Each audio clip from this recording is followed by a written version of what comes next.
Bonjour Bakrati. Bonjour Lilou. Génial de te retrouver au Salon Zen de Paris. N'est-ce pas? Pour discuter tantra, orgasme, masturbation féminine. Oui. Pourquoi pas? Pourquoi pas? Et en effet, parce que c'est un sujet, je crois, actuellement qui est très prisé, si je peux dire, par les médias et on va dire le grand public. Ouais. Et que c'est intéressant, effectivement, de se poser des questions à ce sujet et peut-être de regarder de plus près à quoi, pourquoi, comment, à quoi ça sert, où est-ce que ça mène. Ouais. Alors, quelle est l'importance de la masturbation dans l'épanouissement sexuel? On parlait des femmes, hein, plus précisément. Ouais. Alors, souvent les femmes ont une vision assez erronée de leur sexualité et ne sont pas forcément heureuses en amour, parce que le rythme d'une femme n'est pas le même que celui d'un homme déjà. Et souvent, elles sont dépendantes du sexe de l'homme par rapport à leur sexualité. Elles ne savent pas qu'elles ont une sexualité elles-mêmes, toutes seules. Et que le but n'est pas de dire aux femmes vous vous suffisez à vous-même, mais en tout cas, c'est plutôt découvrez-vous, explorez votre sensualité, votre sexualité, connaissez-vous et reconnaissez-vous surtout. Parce que souvent, les femmes n'ont pas eu la reconnaissance de leurs proches, de leurs parents, de leur entourage en tant que femmes et en tant que femmes sexuelles. Comme mère ou comme petite fille, mais en tant que personne vraiment sexuée et vraiment, comment je peux dire, naturellement forte dans sa sexualité, présente dans sa sexualité d'une manière authentique et vivante et pas l'objet de qui que ce soit et quoi que ce soit. Donc on redécouvre quel est l'intérêt, quels sont les bénéfices de cette masturbation féminine. Moi je préfère parler de découverte intime, d'aller dans le... c'est s'aimer soi-même, c'est apprendre à s'aimer soi-même. Il y a déjà cette démarche. Faire l'amour à soi-même. Faire l'amour à soi-même, oui, mais tout de suite ça a une connotation, si je fais l'amour à moi-même, alors je me suffis à moi-même. Et le but, c'est pas de se suffire à soi-même, c'est vraiment de explorer sa sensualité, sa sexualité. Il faut beaucoup d'amour pour soi. D'aller là. Ça demande du courage parce que souvent il y a les interdits, il y a plein de choses qui rôdent mentalement et que les femmes sont un petit peu perdues avec ça. Alors il peut y avoir la culpabilité, il y a la transgression. Quelquefois il vaut mieux transgresser que de ne rien faire, mais c'est pas évident pour les femmes encore aujourd'hui d'être tranquille avec la masturbation, en tout cas le plaisir féminin. Et que si une femme se découvre, se rencontre à ce niveau-là, elle-même déjà, de la même manière qu'elle rencontre ses seins et que son visage, quand elle se maquille, il y a toute une exploration de soi. C'est au même titre d'explorer sa sensualité, sa sexualité. C'est de la même manière, on voit les jeunes filles qui se maquillent, qui découvrent leur personnalité, enfin qui se créent une force comme ça d'être. Et ben ça fait partie des mêmes choses. Et que par la suite, elles vont aller beaucoup plus facilement dans leur sexualité avec le partenaire, parce que déjà, peut-être qu'elles vont choisir quelqu'un adapté à leurs besoins. Elles vont être lucides. Aussi, elles vont pouvoir guider le partenaire. Bien sûr. Pouvoir partager, oser exprimer les choses. Et puis, donc, entrer dans une sexualité beaucoup plus épanouie. Et souvent, les hommes ont besoin qu'on leur dise, qu'on les guide, parce que chaque femme est différente, chaque homme est différent. Donc c'est de pouvoir arriver à trouver cette créativité des deux personnes dans quelque chose d'épanouissant et non pas avec un but absolu qui est d'orgasmer à tout prix. L'orgasme, surtout chez la femme, il n'y a pas forcément tout de suite comme ça, parce que découvrir son sexe, c'est déjà... comment dire, explorer l'extérieur, si j'ose dire, par les caresses. Et puis après, il y a la porte La porte c'est pas juste une fente, hein, c'est vraiment les tissus, découvrir les tissus, la sensibilité des tissus. Et c'est un peu comme une porte, on pousse la porte. Il faut déjà ouvrir avec la poignée, puis pousser la porte, et puis seulement après on va pouvoir entrer. Donc il y a différents seuils que la femme peut explorer et découvrir d'elle-même. Et du coup, elle va pouvoir le partager avec son partenaire. Parce que il y a la croyance aussi souvent que les femmes sont en train d'être dans l'abandon. Et souvent, elles sont dans l'abandon retenues, tendues. Or, c'est d'apprendre à respirer, à se détendre déjà. Et que pas avoir le but absolu de l'orgasme, parce que si elle se détend, si elle arrive à vraiment être en connexion avec ses sensations, avec son ressenti, elle va s'apercevoir qu'il y a à la fois la détente, l'humification qui se fait naturellement, elle va comprendre comment l'humification vient et aussi comment tout à coup ses muscles réagissent intérieurement. Voilà. Et que c'est pas juste l'habitation pour le sexe de l'homme, parce que souvent c'est comme si ça leur appartient pas à l'intérieur, puisqu'elles deviennent dépendantes du sexe de leur partenaire et du partenaire par conséquent.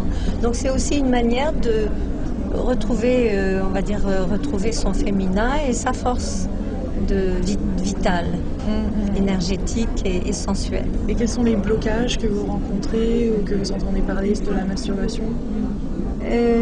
C'est-à-dire que les personnes qui vont pas dans la masturbation, qui n'osent pas, il y a bien sûr toute l'éducation, l'environnement, la religion, le fait de vouloir aller très vite, de pas pouvoir, d'avoir la croyance que c'est pas possible pour elles. Hein, quand elles se reconnaissent pas en tant que femmes, elles peuvent être vraiment dans un état d'impossibilité et de frustration, et ça génère vraiment beaucoup de peur et aussi de manque. Hein, donc ça va être les compensations de toutes sortes qui vont venir. Et la croyance que c'est pas possible pour elles, ou alors avec des moyens très violents, très forts, et parce qu'elles ont l'impression comme ça elles vont sentir quelque chose. Or les orgasmes et la sensibilité, c'est tellement vaste que c'est pas la peine de se presser. Vous en pensez quoi des sex toys? Je sais que c'est un peu à la mode actuellement, donc j'ai plutôt envie de dire que ça encore c'est quelque chose de très très personnel. Il y a des femmes qui ont peut-être besoin, qui n'osent pas y aller avec leurs mains, et que c'est peut-être un moyen de se découvrir. Mais je ne crois pas que ce soit une fin en soi. Voilà. Ça peut être un soutien, ça peut être un jeu érotique avec le partenaire. Mais bon, peut faire partie de la sexualité, mais je crois qu'il ne faut pas non plus se mettre la tête là-dedans complètement. Hein. Ça peut être dangereux aussi. Tout abus, de toute façon, ne mène pas à quelque chose d'épanouissant. De toute façon. Et au niveau je voulais discuter avec vous aussi du rapport de femme à femme. Oui. Parce qu'on voit de plus en plus d'adolescentes qui flirtent entre elles, qui s'embrassent, qui se découvrent. Qu'est-ce que ça vous inspire?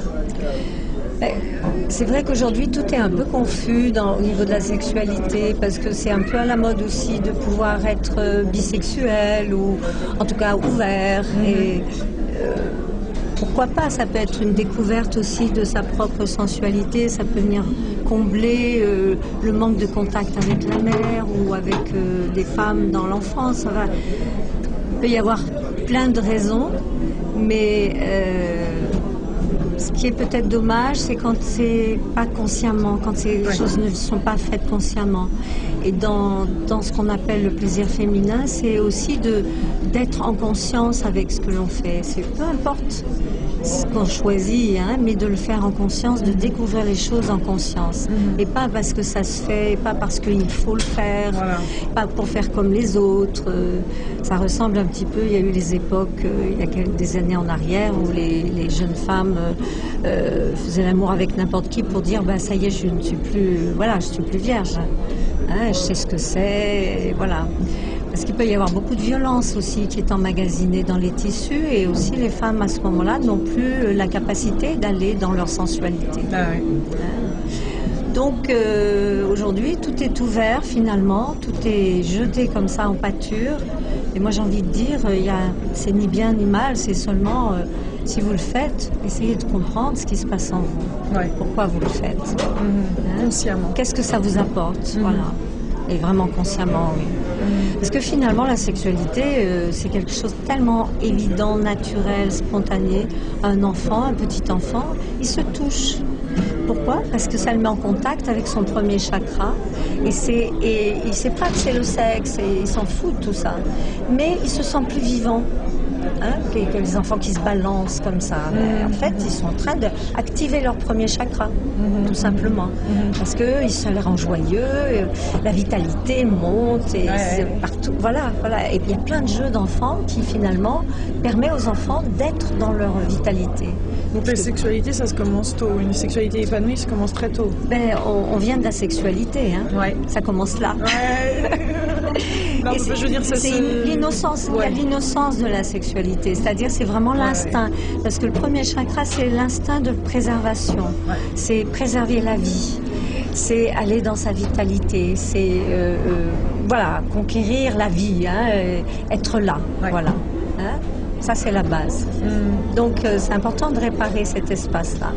Et est-ce que vous pourriez redéfinir la Kundalini pour nous? Ce que c'est que la Kundalini? C'est une fin en soi dans une sexualité épanouie? Non, pas du tout, pas du tout. Déjà, justement, le plaisir pour soi-même, que ce soit pour l'homme ou pour la femme, enfin, j'en ai pas parlé pour l'homme, mais pour la femme aussi, et l'homme aussi, c'est une manière justement d'apprendre à sentir, pouvoir faire expandre cette énergie sexuelle, ne pas la garder uniquement dans le ventre, ou en tout cas dans les organes génitaux, la faire circuler, la faire monter à travers tous les chakras et de faire bénéficier toutes ces cellules du corps de cette comment dire, de cette subtilité, de cette force de vie et de cet amour aussi, parce que c'est quand même la base de l'amour. Hein.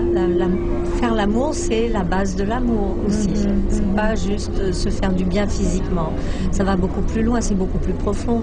Donc c'est aller dans une sexualité sacrée, voilà, épanouissante, et sans mettre de chapelle quelconque au-dessus. Hein. C'est vraiment de se reconnecter à soi-même. C'est avoir une sexualité saine finalement. Voilà. Réjouissante, j'ai envie de dire. Voilà. Et ça ne dépend pas de la régularité, mais c'est une... souvent les gens n'osent pas être ensemble sans faire l'amour forcément. Ouais. Hein. Et moi je sais que je dis toujours que c'est important de passer du temps avec son compagnon, sa compagne. On entend didgeridoo derrière. Oui, c'est beau. Ouais. Bienvenue, ça sans forcément faire l'amour, mais être en contact, pour pouvoir se poser ensemble, pouvoir se sentir ensemble, pouvoir communiquer, j'ai envie de dire énergétiquement, cellulairement ensemble. Et puis après, il y a toujours le temps de l'excitation qui va venir. Et voilà, si on n'a pas le temps de passer 3 heures au lit, il vaut mieux privilégier vraiment le contact et la présence et le silence dans la présence, être dans le regard, dans le toucher doux. Parce que la femme aussi a besoin beaucoup de se toucher doux pour pouvoir s'ouvrir. Et l'homme a besoin de se toucher doux pour ne pas être dans la performance. Voilà. Hein?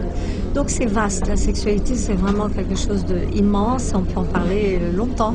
Et le mieux c'est de le faire. Merci beaucoup Maglaty. Merci. Voilà. Merci pour tous ces conseils. Oui, à bientôt.